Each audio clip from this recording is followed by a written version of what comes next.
sobre la electrodinámica de los cuerpos en movimiento. Este documento fue publicado por primera vez por Albert Einstein en 1905 y es considerado uno de los documentos más importantes en la historia de la física. Este documento se divide en varias secciones.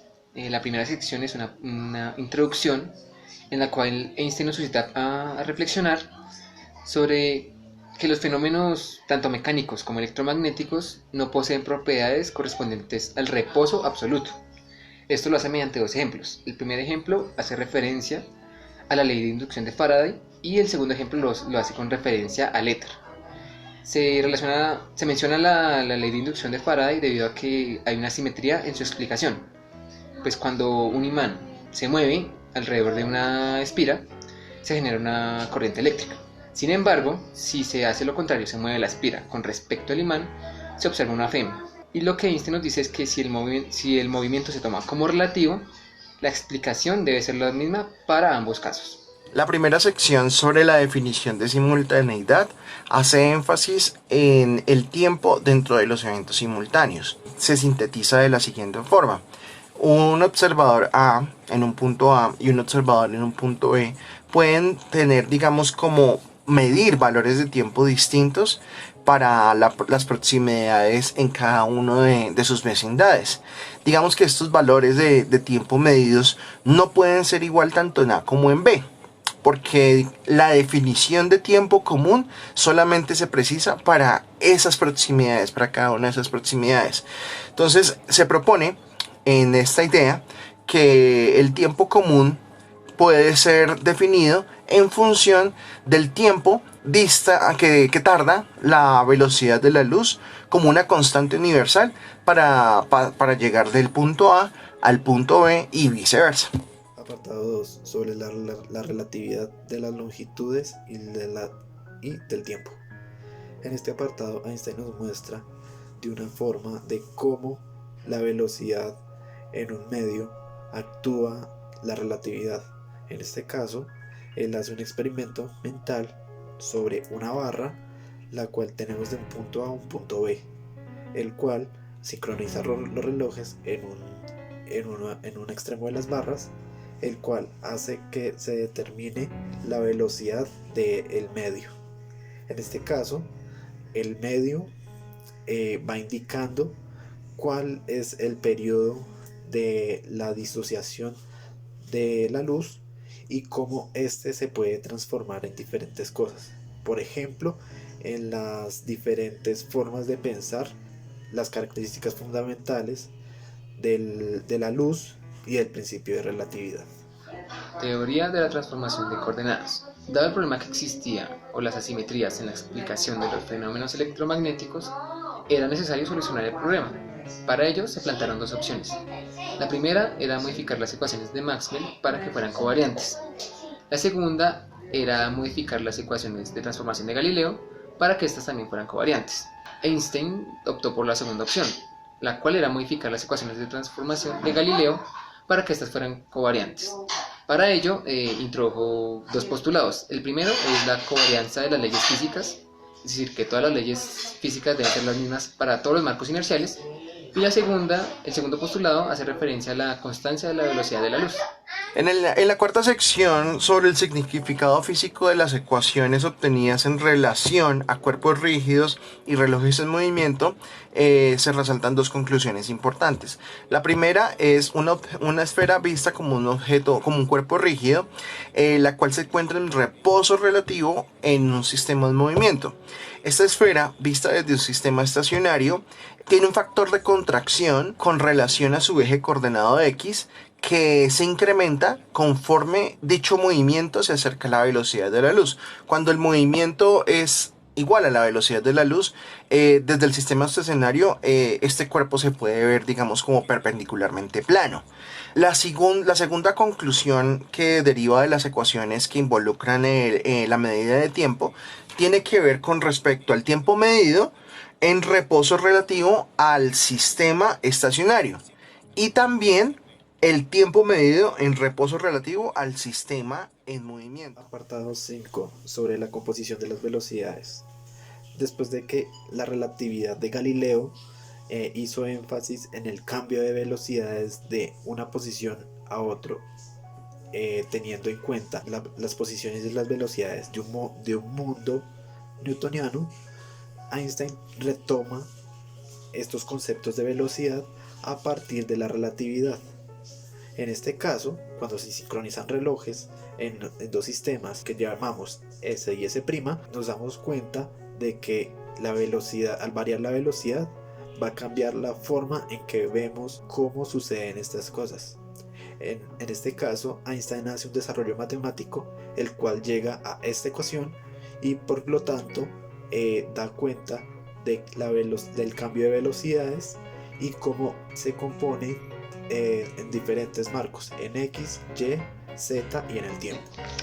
Reemplazando o modificando las ecuaciones de Galileo, se obtienen las ecuaciones de transformación de Lorentz.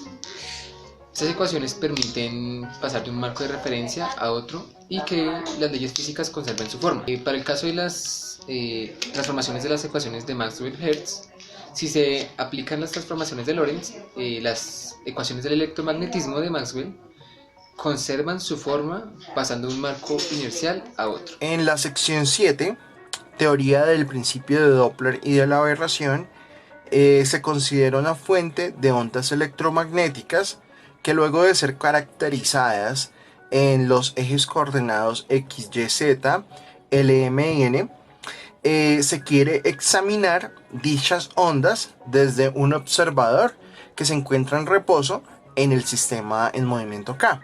Para ello se utilizan las ecuaciones de transformación que son, digamos, encontradas en la sección 6 y en la sección 3. Las primeras para las fuerzas eléctricas y magnéticas, las segundas para las coordenadas y para el tiempo. De igual manera, se expresa la ecuación de la ley de aberración en su forma más general. Apartado 8, sobre la transformación de la energía en los rayos de luz, la teoría de la presión de la radiación sobre los reflectores perfectos. Einstein en este apartado hace un llamado a lo que en el capítulo anterior sobre la teoría del efecto Doppler y de la aberración de la luz, en este caso en óptica, lo que nos lleva a que Einstein aquí introduce la transformación de la energía en los rayos de luz. Aquí hace un pequeño cambio de la teoría clásica, lo que se llamó la continuidad de la luz, y se fue por la discretización de la luz, de la energía, el cual aquí introduce el factor gamma que le da la revolución a la física del siglo XX. Son de las ecuaciones Maxwell-Hertz cuando se toman corrientes por convección. En este apartado, Einstein hace un desarrollo matemático en el cual demuestra una partícula cargada eléctricamente en movimiento. Si se observa desde otro marco de referencia, también en movimiento, su carga permanece constante, es decir, no cambia. En la sección 10 sobre la dinámica del electrón acelerado lentamente se puede sintetizar lo siguiente. Primero, que se establece un sistema de ecuaciones para un electrón en movimiento dentro de un campo electromagnético. Luego de establecer estas relaciones, se concluyen una serie de propiedades en relación al movimiento del electrón.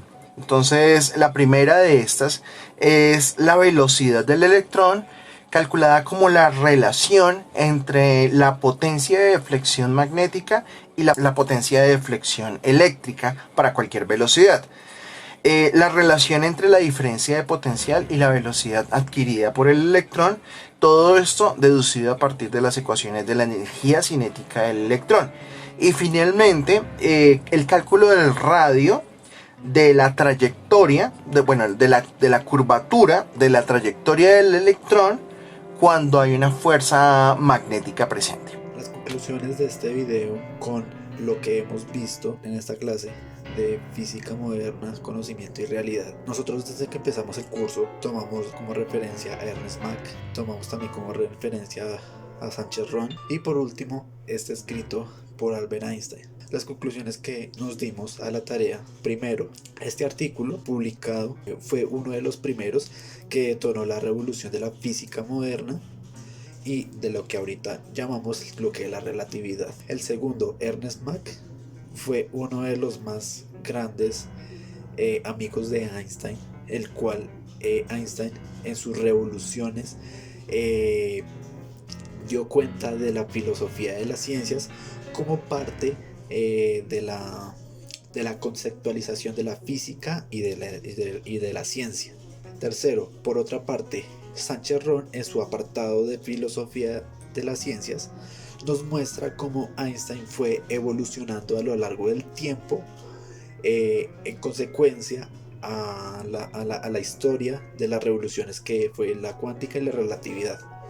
Y ya que con esto podemos concluir es que en el tópico o en el seminario mejor de historia y filosofía de las ciencias se da cuenta también un poco de este apartado, de cómo Ernest Mach fue un ilustre para la física y cómo Einstein con este medio revolucionó lo que ahorita se conoce como la física clásica, que fue la física en donde se movió Newton, Leibniz, Maxwell, entre otros. Nosotros quisimos recoger todo el texto de Einstein en un solo video para que se pudiera dar cuenta de cómo es que era la filosofía de ese tiempo y cómo en las revoluciones de la física se da también la filosofía como parte esencial de la ciencia y de la historia de la física.